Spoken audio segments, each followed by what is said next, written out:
Hey, Mama. Tomorrow is May the 10th, 2015, and it just also happens to be Mother's Day. And I wanted to record this and give this to you as a tribute of my appreciation, to tell you how glad and how appreciative I am of you being my mother. And I appreciate you from the bottom of my heart. I love you, and I appreciate you, and I'm glad that you're my mother, and I'm glad that that'll never change. You'll always be my mother. You're the one that gave birth to me 34 years ago, and I love you, and I appreciate you, and I want to wish you a happy Mother's Day, and but I want to give you this tribute and just kind of reminisce a little bit of the past and tell you a few things that I remember and what kind of an inspiration you was to me, and things that you may not have realized that I noticed, but I do notice, and I think back and I remember them a lot in my older years. But I remember as far back, I guess, as 4 years old, and I remember the times that we would live there at Grandma's house before we moved to where y'all live at now. And I remember there'd be times that I'd be outside playing in the yard, and it'd just be me and you there. Grandma and Daddy and Grandpa, and the rest of them was at work, and Tanya and Stacy was at school. But I'd be outside playing, probably about 4 years old, I guess. And I remember coming inside and telling you, that I was hungry and wanted something to eat. And it'd be about 2:30 or 3 o'clock in the afternoon. And, just a little while, different ones be getting off work. Daddy and Grandma and Grandpa be getting off work, and it'd be supper time. But I remember you getting the peanut butter jar down and getting a teaspoon and giving me a heaping teaspoonful of peanut butter. And I'd take it out in the yard, and I'd snack on that teaspoonful of peanut butter. And I remember those times as a little kid growing up, and then even about, I think it was in August of 1986, when you and Daddy went back to church and give your heart and life back to the Lord, and started going back to church there in Southport when Brother King was still pastoring. And I remember growing up in church. I remember hearing you pray. There'd be times I'd be doing my schoolwork. I'd be doing my schoolwork at the kitchen table, and there would be times that you would be washing dishes or whatever, and having gospel music playing there.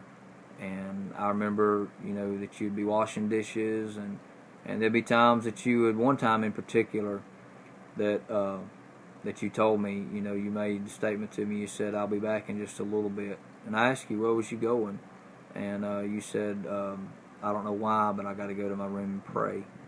And Mom, I've told that illustration many times in preaching and messages that I've preached at different churches. But I remember that time in particular, and that was among many times that I remember hearing you pray and speak in tongues in your room, and the Holy Ghost would come down, and I watched you as I was coming up, and even at the age of 12, when the Lord dealt with my heart at Brother Parr's church in Ozark, Alabama. Brother Staten was preaching. The Lord dealt with my heart that night, and I went down, and I gave my heart and life to the Lord, and I started living a life for the Lord. I started praying, I started reading, I started seeking the Lord every chance I got. I prayed, and I remember there would be times at night that fear would grip my heart as a young 12, 13-year-old boy. Fear would grip my heart, and I would call out to you, and I didn't have to call your name but 2, possibly maybe 4 times. And you heard me all the way at the other end of that 12 by 65 mobile home, and I would call out to you, or I'd go in there to your door, and the door of your room, and I'd wake you up, and I'd ask you, Mama, would you come pray with me? And I remember you getting out of bed in the wee hours of the morning, and you would come in there and you'd kneel down beside my bed, and you would pray. You would pray with me. I would pray there, and you would pray with me. And you was concerned about what I was going through at a young age. You was concerned about, me being fearful, and you just didn't shove me off and push me to the side, but you got down, and even though you wasn't afraid, you wasn't scared, but you realized that I was, and it meant it meant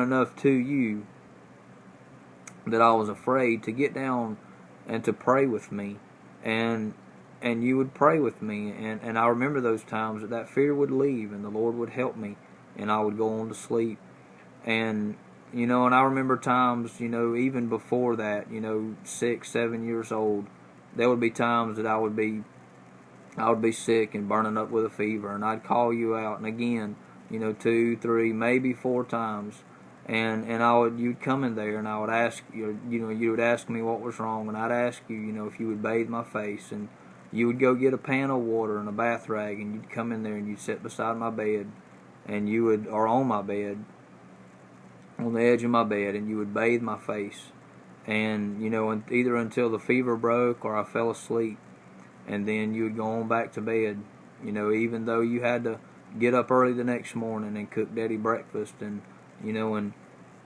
and get ready to do your house cleaning and your daily chores the next day there at the house. You still got up, and because you love me, and because you was my mother. And I love you for that, Mama, and I appreciate you for that. I think about those times, many, many times I think about that. And I'm so proud to call you my mother. I'm so proud, and I look back on those times, and I thank you. I thank you for those times that you took time out for me. My situation, my condition, sickness, fearful times, whatever it was, it meant a lot. It meant enough to you to see me comforted, or to see me, my fever break, or whatever it took to make me feel better. You was there for me, and I appreciate you, Mama, and I love you for that. And and there's just, as I look back now that I'm a father of three children, 2 girls and a boy, I have a wife of my own. I look back and I see the times, and I see the times that you was that mother to me that God wanted you to be, and that you wanted to be. And I want you to know, Mama, that I love you, and I appreciate you. And even though it may seem like that, those times, some of that stuff you may have forgot all about, but I want you to know I didn't forget it. And I'm proud that you're my mother. Denise Kramer, I love you. You're my mother, and I'll always love you. You'll always be my mother. Happy Mother's Day. I love you.